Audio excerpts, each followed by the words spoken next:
Hello, welcome to part 2 on this series. As I mentioned yesterday, I am using the same example and telling a bit of a 4-part story today. So if you've missed part 1, go back to yesterday because it will make it all so much clearer. I will also try and link, bear with me on that. I'll see if I can link the videos together and connect them in some way so it makes sense. Leave it with me.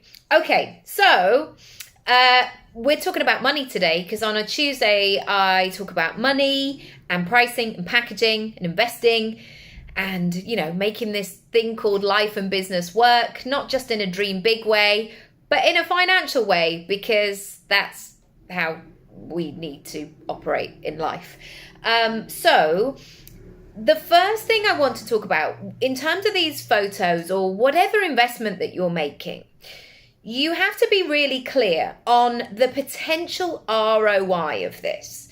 Because sometimes what can happen is when you look at the initial investment, bear in mind, even though I'm a nearly 43-year-old woman, I can very easily go back to being a little girl and having like a £20 note and feeling that like such an excitement of it. I mean, because the £20 didn't come very often. That was like only for a birthday or something like that. But a crisp fiver, you know, when you suddenly felt like you upgraded from coins into notes, that was great. Or £10 notes. And I can very quickly get into that.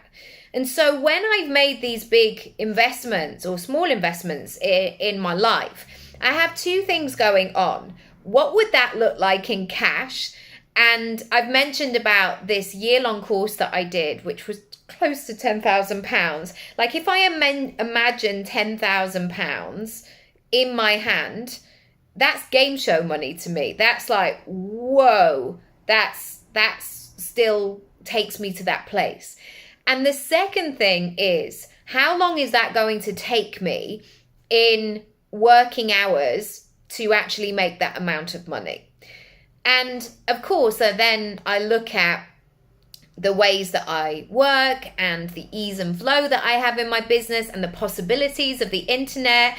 And as soon as I get back into my centered, nearly 43-year-old woman self, it makes sense to me. But really thinking about that number of what do you actually need in that moment. So when I was thinking about these headshots, for example, I wasn't just thinking about what's the amount for the actual photo shoot to pay the person.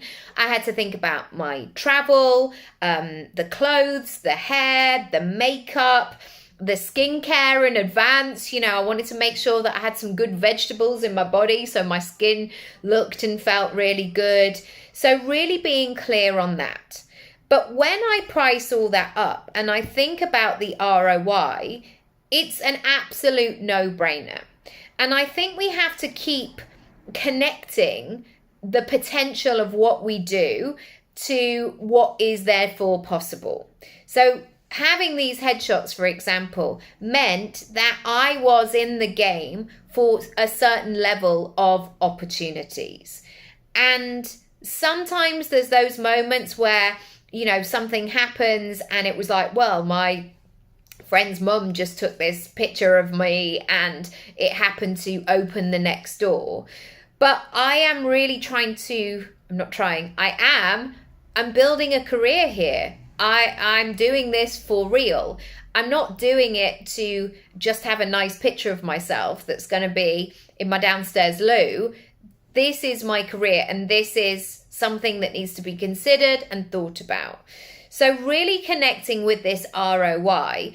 And again, if you're not clear on what this ROI might potentially be or the opportunities it can open, maybe it isn't the right thing. And so taking that time is always really, really useful.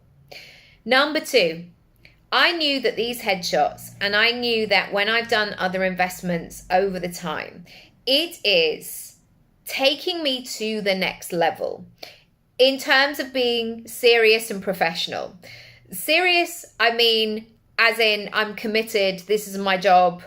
Professional, I'm here to do what I say I'm going to do. Not necessarily serious as like, hi, I'm a serious businesswoman, don't mess with me, and this is my whole personality. But I'm not a dabbler, is what I'm saying. There are some people who are like, oh yeah, I was doing that for a while and then it got a bit hard and then I just like changed my mind about it. No, that is not how I am seeing this.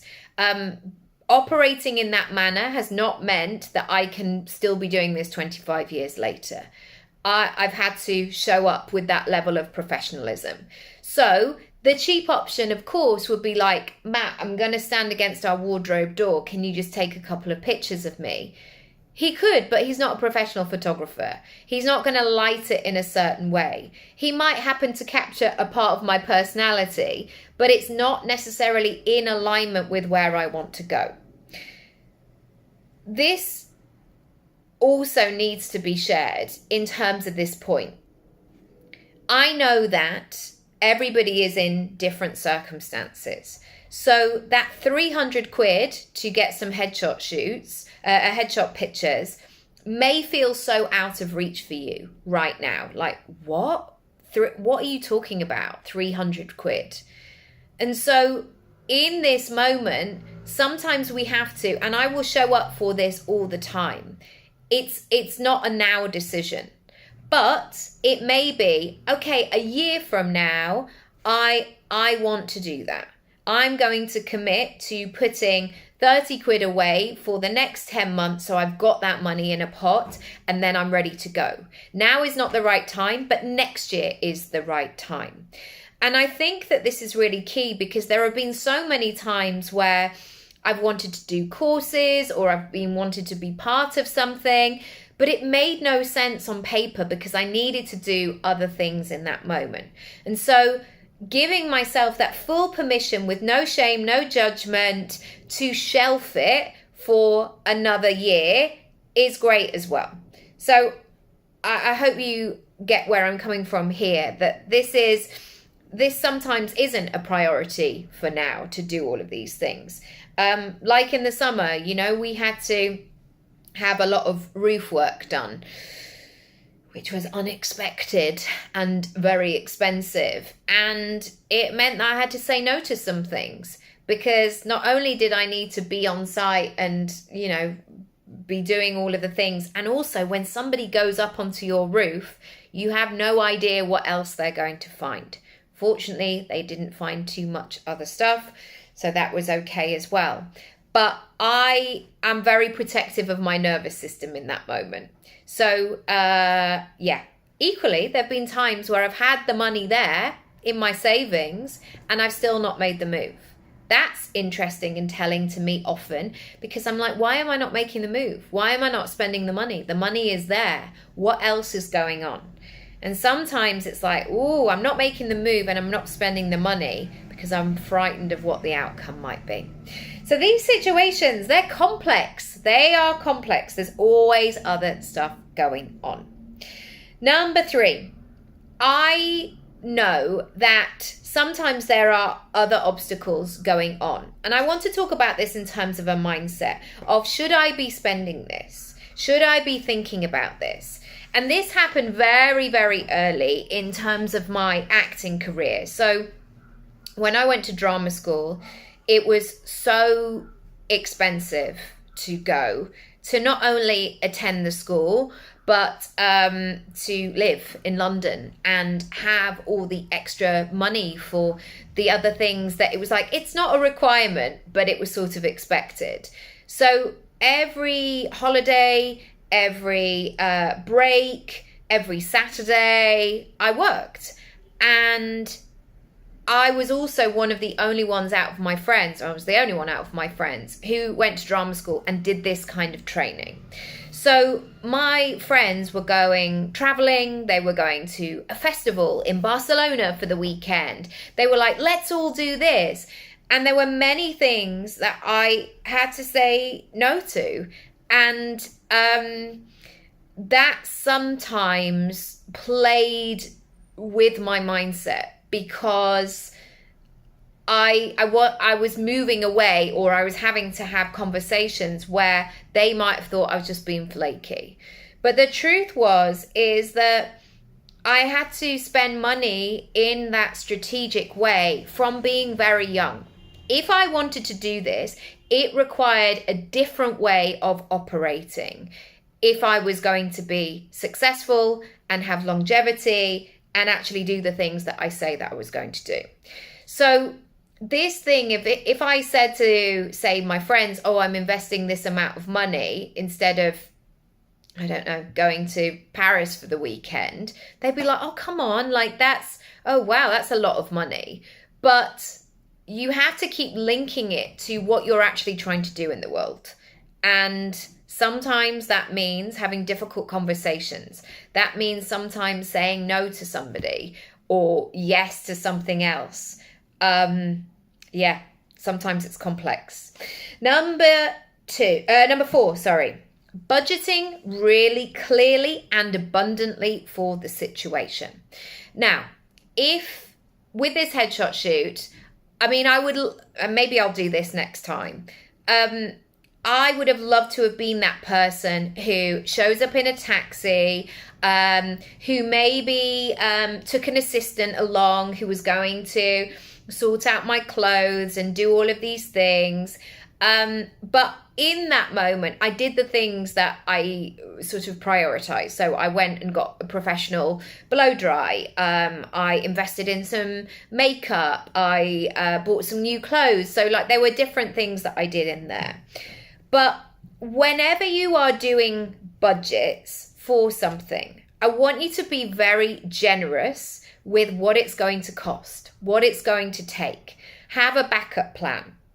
And so when we're thinking about resources of all the focus, all the time, all the energy, people will always say it's going to take more money than you think. And so I've also realized that when I go into something, scrimping and saving and holding back and being tight with myself and constricted, that shows up in the work. And so now what I've learned to do, instead of going into it like that, I have now learned to take my time to get the things in place that I know that I need, that I know that are going to benefit me before I do the thing. You know, the thing of buy cheap, buy twice scenario. I often think about this, about a strapless bra. I'm going back to the early 2000s here in the late 90s, where boob tubes were everywhere. And to get a effective strapless bra takes quite some doing. The technology and the structural underwear scenario was not what it is now. And yet I knew I wanted to wear the boob tube.